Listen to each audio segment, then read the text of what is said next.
अब देखिए हमारा सेक्शन डी है ये, यानी कि खंड डी है ये। इसके अंदर आपका 24 नंबर से क्वेश्चन आपके स्टार्ट होंगे। तो देखिए 24 वाले में आपको ऑप्शन भी मिलता है, और अगर आपको ये वाला आता है तो ये वाला करिए, ना तो ऑप्शन वाला आता है तो ऑप्शन वाला कीजिए। मतलब कि चॉइस आपको मिल रही है, पर उस चॉइस का फ़ायदा आपको उठाना है। कौन सा आपको दोनों आते हैं तो बेस्ट करना होगा। अब देखिए क्वेश्चन क्या है। जैन धर्म के सबसे महत्वपूर्ण विचार और भारतीय सोच पर इसके प्रभाव की व्याख्या करें।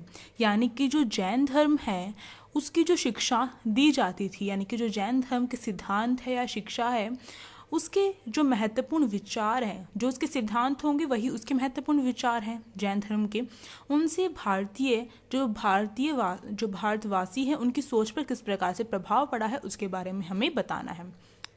तो जैसे कि आप देख सकते हैं, ये जो क्वेश्चन है आपका, या तो आपसे शिक्षा पूछ ली जाती है, या फिर सिद्धांत पूछ लिए जाते हैं, या फिर इस प्रकार से घुमाकर पूछ लिया जाता है। जैसा कि अभी मैंने आपको सैम्पल पेपर का क्वेश्चन दिखाया है कि किस प्रकार से जो जैन धर्म के विचार थे उनका भारतवासियों पर प्रभाव पड़ा है, भारतीयों पर प्रभाव पड़ा है, उसके बारे में बताना है। यानी कि जो जैन धर्म की जो शिक्षा है, जो विचार है या फिर सिद्धांत है, उसका प्रभाव किस प्रकार से पड़ा है, आपको यह बताना है। तो बस आपको आंसर को थोड़ा सा घुमाने की जरूरत है। वैसे तो आपको उसके सिद्धांत ही लिखने हैं, यानी कि शिक्षा ही लिखनी है, या फिर उसके विचार ही लिखने हैं, महत्वपूर्ण विचार जो अपनाते थे जैन धर्म में। तो ये जो क्वेश्चन है आपका बार बार रिपीट भी होता है, या तो आपको से जैन धर्म के बारे में पूछ लिया जाता है या फिर बौद्ध धर्म के बारे में पूछ लिया जाता है। तो ये जो क्वेश्चन है आपका सैम्पल पेपर 2017 में आया था। ये क्वेश्चन क्या था, जैन धर्म की उत्पत्ति के बारे में बताना है, इसके साथ साथ उसकी शिक्षाओं के बारे में विस्तार से जानकारी देनी है। यानी कि किस प्रकार से जैन धर्म की उत्पत्ति हुई है और किस प्रकार से इसकी शिक्षा है, उनके बारे में हम बात करेंगे।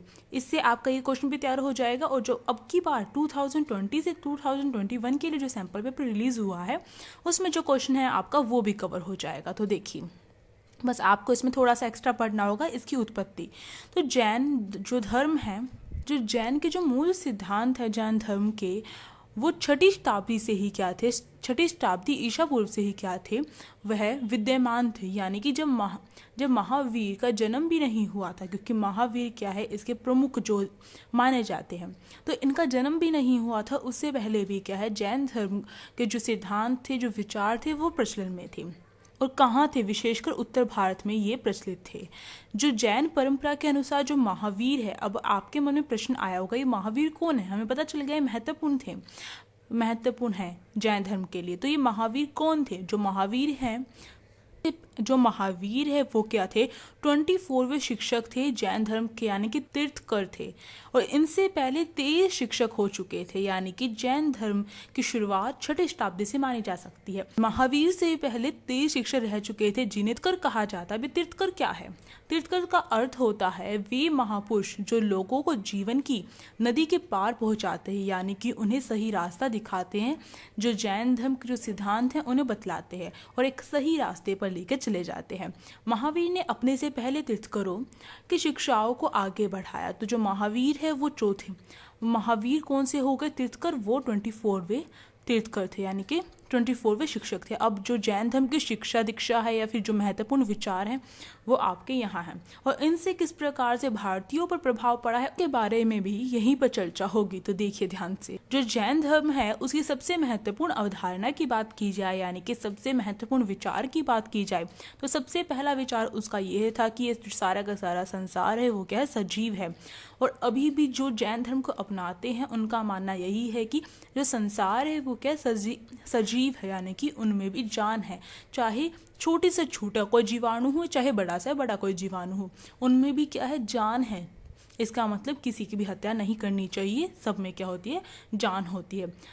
और इनके अनुसार केवल जो जीवाणु हैं या फिर जो बड़े से बड़े जो हम साइंस में लिविंग बीइंग कहते हैं, ओनली वही नहीं है, केवल वही नहीं है, इसके साथ साथ इनका मानना है कि जो पत्थर हैं, चट्टान है, जल है, इन सब में भी क्या है, जान है, ये सजीव हैं।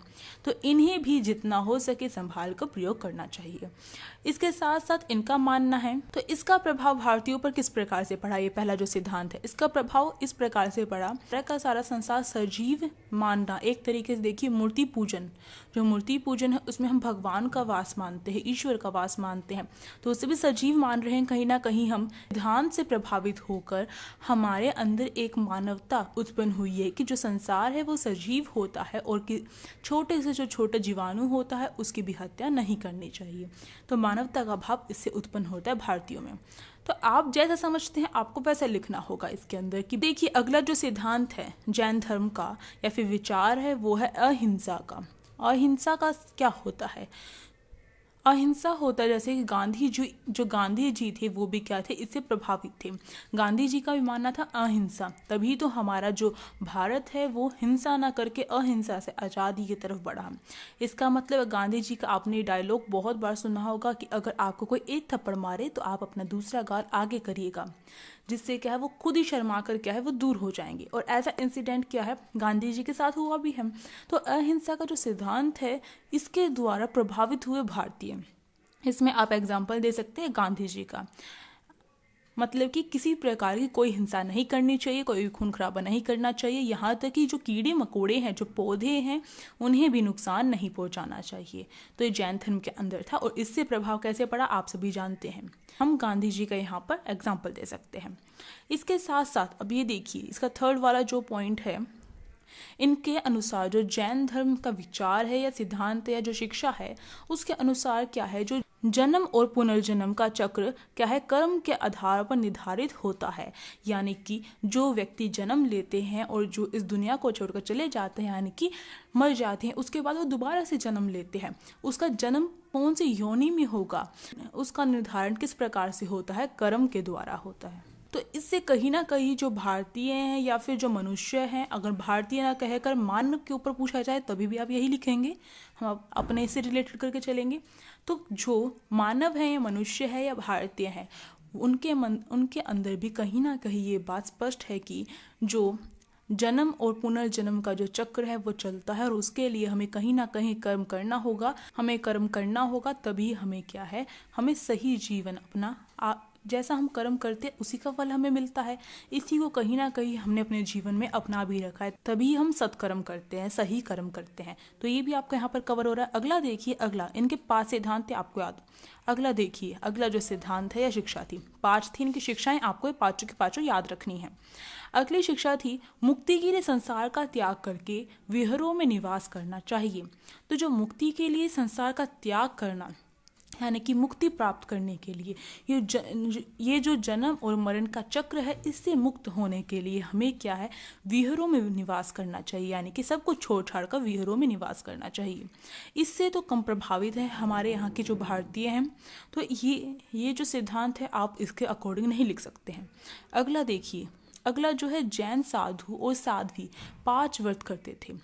इनके जो 5 व्रत होते हैं यानी कि इन्हें जीवन में जो जैन धर्म में जो साधु बनते हैं या फिर साध्वी बनते हैं तो उन्हें क्या है, ये जो 5 व्रत हैं उन्हें अपने जीवन में धारण करना होगा। पहला क्या था, हत्या ना करना, दूसरा चोरी ना करना, तीसरा झूठ ना बोलना अपने जीवन में, और चौथा ब्रह्मचर्या का पालन करना। और इससे अगला जो 5th वाला धन संग्रह न करना यानी कि धन इकट्ठा न करना, ये भी क्या है इसमें एक बुरा माना जाता था।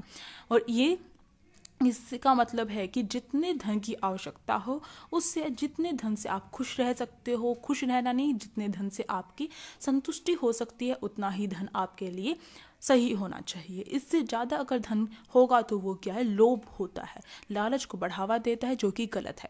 तो ये कहीं ना कहीं ये जो 5 व्रत हैं आज भी हम सभी अपनाते हैं कहीं ना कहीं। हाँ, हम सब क्या है धन का संग्रह करते हैं, अपने आने वाली जो कोई प्रॉब्लम आ जाए अचानक से उसके लिए अपने धन का संग्रह करते हैं। तो ये क्या है, ये जो संतुष्टि ये भी हमारे लिए आवश्यक है। 5 के 5 ना करके कुछ इनमें से जो व्रत है भारतीय इनसे भी प्रभावित है, जैसे कि किसी की हत्या नहीं करनी, चोरी ना करना, झूठ ना बोलना। तो ये जो 3 विचार है कम से कम इनसे जो भारतीय वो प्रभावित हैं। जैन धर्म के 5 व्रतों में से 3 व्रतों को अपनाते हैं। तो ये क्या हो गया, ये हो गया हमारा एक क्वेश्चन यहाँ पर तैयार।